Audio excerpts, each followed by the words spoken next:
waxaan la yaabay hadal ka soo baxay gabadhan la yiraahdo Sahra Halgan marka waxa weeyaan Sahray in badan bad qabyaalad qaawin ku hadashay dadkuna maaha garanaysaa stupid maaha qof kastaaba uu idin arkaya marka waxa weeyaan maanta qabyaaladii qaawinid baan ku kula hadlayo kelmadaasi de waxa weeyaan ma tagtay waxaad ku afdhaqan bal maruni sheeg in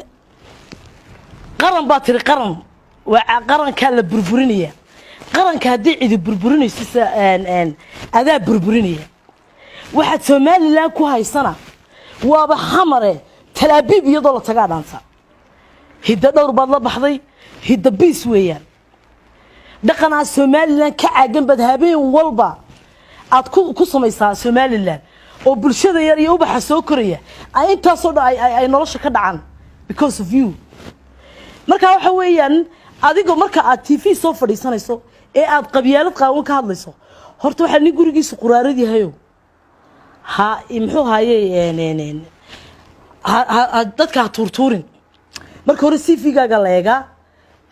marka hore waa la istijaabi CV-gaaga haduu aad ogtahay inaanad sumcadaadu fiicnayn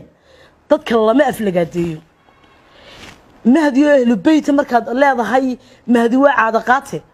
Soomaaliland waxaan la yaabanahay hadaba Soomaaliland dadka degan oo dhan minbar min galbeed way idin arkayaan waxa tiinana xaalad ka dhigay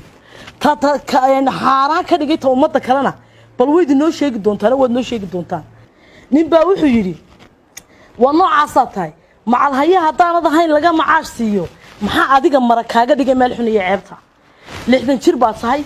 halkaad ka cibaadeysan leed ee rabbiga uga toobad keeni leed kama kanaad imika qaraacayso guduuda carwo ayaa ka toobad keentay marka aan waxaan ku leeyahay inta aad bilaadan oo karaamaysan aad wax ka sheegayso horta taada sax ko siraaye fadhiye maalin walba waa hadli jirteen maanta markuu Muuse qabsadayna qof hadlaya ma lihidin dadku way idin arkayaan xishood oo ixtiraam samee baan ku leeyahay dadka ka xishooda oo xishood Sahray hadii kalena dhaqan biis waxa habeen kasta oo aad tunto macsida meeshaada ka dhacaysa rabbi casaawo jilla uu ku arkaya ummaduna way ku arkayaan waxa weeyaan maalin walbana waxa dadka uun ba sida waxa jiimeynaysa marka waxaan ku leeyahay haddaad xishoon weydo anagu sharcigan gacanta ku qaadan dawladdan aad leedihiinna hadday waxba ka qaban weydo ina dadka saa u aflagaadayso aad kursiga dambe lagu fadhiyo te anagu wala kursi dambe haba mid hore lagu fadhiyo anagu reer Hargeysa ma garatay marka waxa weeyaan hadii aad joojin weydo aflagaadada waajibkan u leenahay baan gudanayna